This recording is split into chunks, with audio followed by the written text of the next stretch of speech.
Welcome back to another episode of Rock Boys Football. Dill, this LSU bowl game, at least to me, very interesting because it's one of those bowl games where, at least the way I look at it, it's kind of an audition of what this team is going to be in 2025. Now, it's not the complete version of this team because we know Brian Kelly's been very active in the transfer portal, but a lot of the young talent that are going to have to be playmakers for LSU in the 2025 year, kind of got their chance to show what they can do for this LSU team in this bowl game. And, I'm sure a lot of LSU fans are very happy to win this football game, go to 9-4, going into the offseason with some momentum.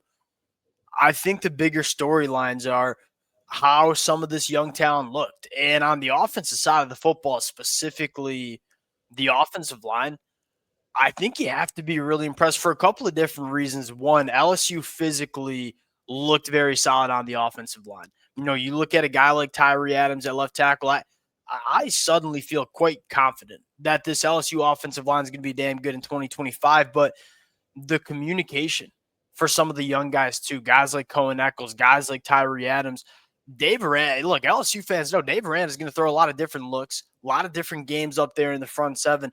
I thought the communication was really good for, I'm not going to call it a makeshift offensive line, but an offensive line that hasn't played much together during their football careers. That was, to me, by far the biggest storyline. Because you look at this offense and say, Nas coming back in 2025, one of, if not the best wide receiver room in the country going into the 2025 year, good running back room. If this offensive line can kind of hold serve from what it was in 2024, this is an offense that's going to be one of the best units in the country. And that was my biggest takeaway.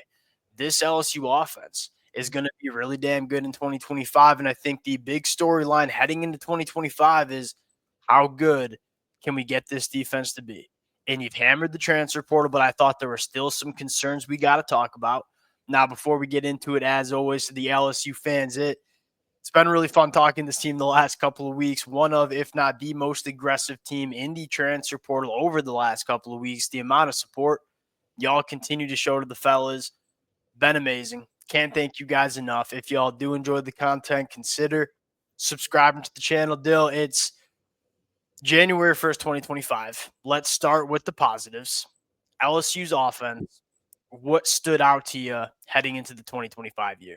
Yeah, honestly, it was probably the pass catchers. Like I saw a version of Chris Hilton Jr. that we have not seen all year. Obviously, been dealing with some injuries and whatnot, but like that was a dominant version of him being able to beat guys over the top, track the football in the air, make plays in traffic. Like that's the version we looked at. Like what was LSU going to do to replace some of the production from a guy like Brian Thomas? It felt like it was going to be about Chris Hilton. It didn't always feel like they got a ton from him. They got a ton from him today. Aaron Anderson has continued to be a very dominant player. I think he's wildly underrated in a certain sense because not just working from the slot, but everywhere. He's just making plays. He makes plays with the ball in his hands. And then Trey'Dez Green looks like he's going to be a real monster. So I thought the pass catchers today, or yesterday, I should say, for LSU looked really, really good. Which was a big storyline and obviously something Brian Kelly wanted to address. He goes to the transfer portal, Nick Anderson, Barry and Brown, Destin Hill. Now, Nick Anderson and Barry and Brown, they were brought in to be starters in 2025. That chemistry between Aaron Anderson and Gary Nussmeier looks really fun going into 2025. And I wonder if Chris Hilton got a little kick in the butt, so to speak, saying, hey, we basically brought in Nick Anderson to replace you because it just wasn't consistent enough in 2025. And that was, you're right, probably the best version we've seen of Hilton. And that version of Chris Hilton is going to play a lot next year. Oh, I know 100%. they brought in some really good players, but if he's playing at the level he was playing against Baylor, he's going to be on the field tons for LSU. Yeah, and then kind of doubling down on your Trey'Dez Green take. You got to keep him out wide, I think. I know he's just too dangerous in space. It's Mike Evans vibes. It's just freaky size, and he's a coordinated 6'6" guy. He might even be 6'7". He looks damn near 6'7", but it's fluid and coordinated. And a lot of those big pass catches are basically like baby giraffes getting out in space, not Trey'Dez Green. And he knows how to use that big physical frame. This wide receiver room in 2025 is going to be so dynamic. Garrett Nussmeier puts a cap on a season of quietly really good. And, with like guys like Joe Burrow and Jaden Daniels and how good the quarterback position has been at times over the last couple of years, I feel like Garrett Nussmeier's performance in the 2024 years kind of slept on. Dill, to me, I look at quarterbacks in the SEC and say, all right, well, Georgia's losing Carson Beck. Texas is losing Quinn Ewers. I know they have Arch Manning, but still have a new starter coming in. Alabama, I would be shocked if Jalen Milroe is their quarterback in 2025. I start looking at the quarterbacks in the SEC and say, I don't know how many I'm taking over Garrett Nussmeier. So you got one of the best quarterbacks in the SEC, maybe the best, with maybe the best pass catcher room, with an offensive line that is probably the next storyline. Dill, two really good additions in the portal, and Braylon Moore and Josh Thompson. You feel really good about the inside of the offensive line. I think the question mark is, what are we going to look like at tackles? Feel really damn good about Tyree Adams starting. Tyree Adams, I thought, had a solid game. There's still a level like, is he quite the athlete to be a really good left tackle? Because there were a few pass rush reps that certainly made you Okay. think getting out of the stance and getting the depth and being able to pick up edge rushers. Again, played really good in the run game. I thought the whole offensive line did. Tyree Adams in the run game, sorry to interrupt you. Tyree Adams in the run game is smaller. He's really good. Yeah. Okay. Sorry. Continue. So I just look, that's still probably my lingering question. Because again, is Josh Thompson going to play like a tackle spot for LSU? I'd be a little bit surprised. I think he probably could. But that'll be an interesting kind of battle between some of those really young, talented tackles like a Weston Davis. I was a little surprised, Yeah, in me a too. sense, disappointed. I would have wanted to see him. I know they kicked Miles Frazier out. Was he hurt? LSU fans, I should have dug into this. A bad podcasting on my part. Kind of interested what it was with Weston Davis, because he was a guy that I would kind of think would be a player in tackle and a guy that LSU might have wanted to see play as a true freshman. I'm wondering if it was an injury or was, hey, maybe we're just not ready as a true freshman. They are going after that right tackle from Washington State, and if they can land him, I'm looking at this offensive line. He'll kick into the right tackle spot. Josh Thompson, you want to play Josh Thompson at guard.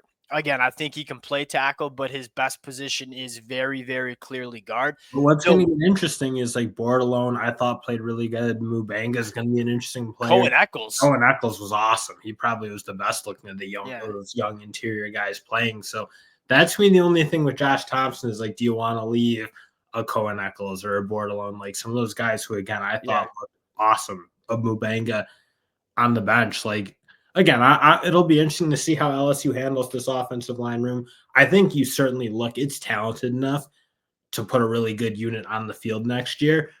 But again, I don't know that you have a ton of clarity on what it's going to look like because there's a lot of competition. But you said it right. Like there's a lot of competition, which makes you feel good that the best five that LSU puts out in 2025 is going to be pretty solid. There's a lot of programs right now that are just looking for 5 starting caliber offensive linemen. I think LSU has that. Now, what does the best 5 look like specifically? What does that right tackle position look like? That's probably the puzzle you're trying to put together during spring ball and fall camp. You go land that kid from Washington State, who I think's a hammer. You suddenly, the puzzle becomes a little bit more obvious if you're Brian Kelly. Going over to the defensive side of the football, Dill, it wasn't great. There's no way to sugarcoat it. The secondary, to me, just looks slow. And if I'm Brian Kelly, it's one of the fastest offenses that you see in the country. Can we get that on defense? Like in the back end, they like to play a lot of man coverage, send some pressure. I just have question marks about these defensive backs holding up. They've done some really good work in the portal. I expect them to continue to do work in the portal after what you saw against Baylor. There's 2 things that I'm most intrigued in. One, do these difference makers in the front 7 that LSU is bringing in or bringing back in 2025 change this team? Because there just wasn't enough impact on the quarterback. Patrick Payton, Harold Perkins coming back, guy like Jack Pyburn. Does this LSU front 7, can it dominate games a little bit more? And then secondly, what does the secondary look like? And more specifically, what does the secondary look like year 2 under Blake Baker? I just told Blake Baker, excuse me. That's what I'm looking at, because we've seen this trend a lot, where year one with the new defensive coordinator that brings in a very new and rather complicated scheme. Sometimes it doesn't always go. It's not a 1 year turnaround. We saw this as Michigan fans. Does it get? Do you get the year two bump with the coach? And that name Blake Baker's giving me some problems on a what we got a Wednesday morning here, Dale. Is there a year two jump? That's kind of what I'm looking at, You would because like if to think so, because there's a ton of continuity in that room. Like, I look at that secondary, a good chunk of it's going to be back. Obviously, Zay Alexander is going to be the tough one to replace because it does feel like he's been their most consistent performer in that room. But I look, Mansour Delane coming in, oh a yeah, guy it's who's played huge. really good football for a Yeah, while. So I think that's kind of where your replacement kind of hits. And then again, you just got a bunch of young guys like a PJ Woodland started to play a little bit more. JV Toviano's obviously played a ton. Ashton Stamps is going to be back. So again, if you're going to get like Blake Baker has his shot, if you will, to yeah. give LSU this year two bump, if you will, because It, again, he's getting most of these guys back. it's a young room, and that gives you some optimism. Guys like Toviano and Ashton Stamps going into year three, PJ Woodland going into year two.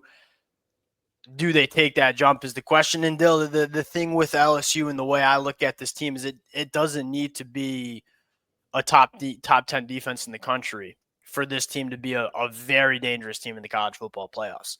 Because I do think this offense will be at the very least top 15. I'm thinking it very well could be a top 10 offense, one of the best offenses in the SEC.